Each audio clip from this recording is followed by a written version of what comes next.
warahmatullahi wabarakatuh. Salam jumpa kembali mahasiswa-mahasiswi program studi akuntansi Universitas Terbuka dimanapun Anda berada. Baik, pada materi penilaian ini berkaitan dengan sesi 1, yaitu dengan topik ruang lingkup akuntansi dan siklus akuntansi pada modul 1 dan modul 2. Di sini materi tambahan yang saya akan jelaskan adalah terkait dengan persamaan akuntansi.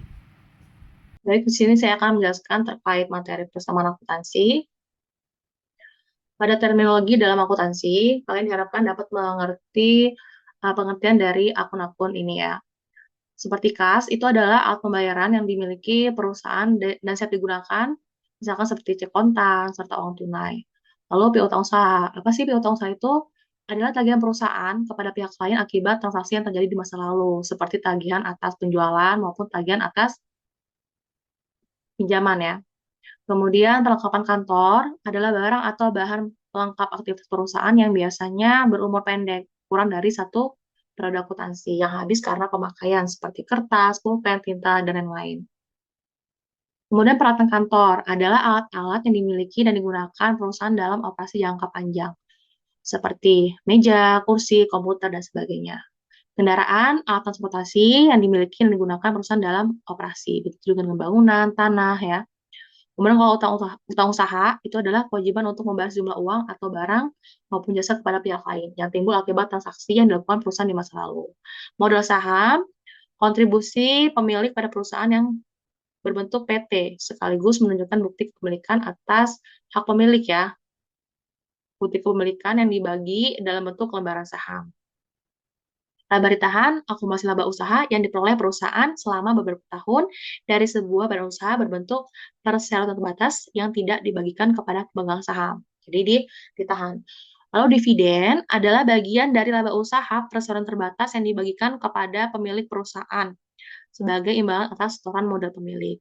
Pendapatan adalah kenaikan modal perusahaan akibat penjualan produk perusahaan.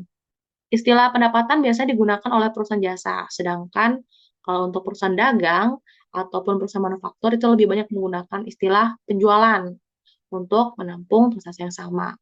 Kemudian biaya adalah pengorbanan ekonomis untuk memperoleh barang atau jasa di mana manfaat dari barang atau jasa tersebut dinikmati dalam waktu lebih dari 1 tahun. Jadi jangka panjang.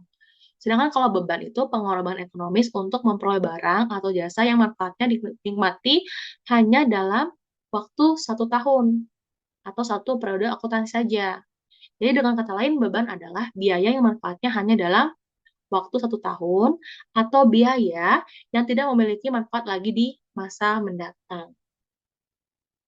Pada persamaan akuntansi, harta kekayaan perusahaan atau aset yaitu adalah sumber daya. Dari mana sih asalnya? Asal sumber dana perusahaan itu bisa dari hutang ya atau liabilitas, kewajiban, ditambah dengan ekuitas. Ekuitas ini terdiri dari modal saham dan laba tahan.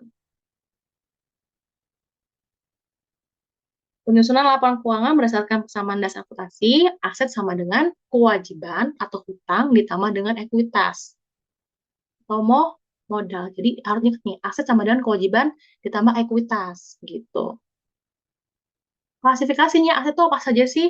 Ada aset lancar, aset tetap, aset tak berwujud. Di mana ada klasifikasinya lagi nih? Aset lancar ada kas, persediaan, piutang, biaya, atau beban dibayar di muka. Kemudian aset tetap ada tanah, bangunan, mesin, kendaraan.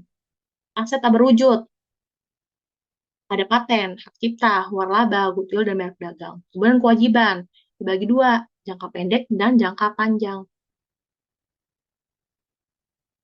Jangka pendek ada utang gaji, peso, pajak, utang bunga, utang usaha, sedangkan jangka panjang ada utang obligasi, hipotek, utang bank. Kemudian ekuitas terdiri dari pendapatan, beban, modal saham, premi, agio saham, saldo laba, akumulasi penghasilan, kepentingan dan pengendali. Lalu, kalian harus tahu nih saldo nol akunnya di mana. Aset, saldo nol akun di debit. Jadi ketika ada transaksi aset bertambah, aktiva atau harta bertambah, itu bakal kalau bertambah di debit karena saldo normalnya di debit. Modal utang pendapatan itu juga saldo normal akunnya di kredit. Jadi ketika bertambah, maka dia letaknya di kredit karena saldo normal akun di kredit. Jadi kita harus bisa mengklasifikasi nih aset, beban, itu saldo non akun di debit. Jadi ketika bertambah, pasti dia di debit. Saat transaksinya bertambah nih, maka di debit. Sedangkan kalau berkurang, dia di kredit posisinya. Ini gunanya apa sih? Harus tahu saldo non akun agar bisa mengerjakan jurnal umum. Jadi letak debit kreditnya tidak terbalik. Jadi perlu akan ingat modal, utang, pendapatan itu saldo non akun di kredit. Sehingga kalau bertambah maka letaknya di kredit. Sedangkan untuk aset dan beban itu saldo non akunnya di debit. Sehingga kalau bertambah letaknya saat transaksi di debit. Jangan sampai keliru. Pengaruh adanya transaksi. Misalnya nih transaksi pembelian peralatan secara tunai. Maka pencatatannya seperti apa? Peralatan pada kas. Peralatan di debit, kas di kredit. Karena kenapa sih kas di kredit?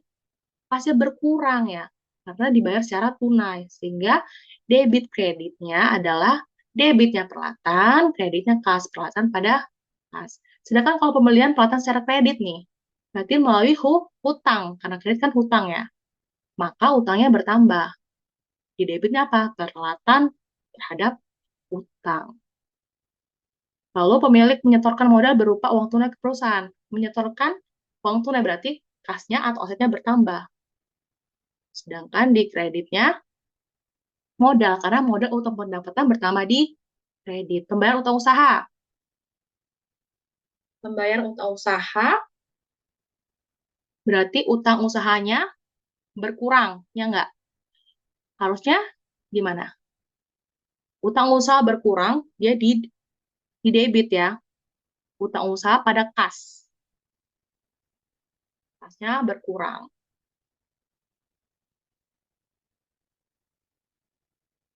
Penyusunan laporan keuangan berdasarkan siklus akuntansi. Jadi, awal transaksi, kemudian ada bukti transaksinya, kita bisa bawa jurnal umum, posting ke buku besar, ya, kalau sudah selesai jurnal umumnya, lalu nilai saldo, kemudian jika ada transaksi yang perlu disesuaikan, diletakkan di jurnal penyesuaian, buat lagi kelas kerja, baru kita bisa buat laporan keuangan, jurnal penutup, neraca saldo setelah penutupan, ya, disesuaikan, kemudian jurnal kembali. Baik, itu saja. Semoga mudah dipahami. Assalamualaikum warahmatullahi wabarakatuh.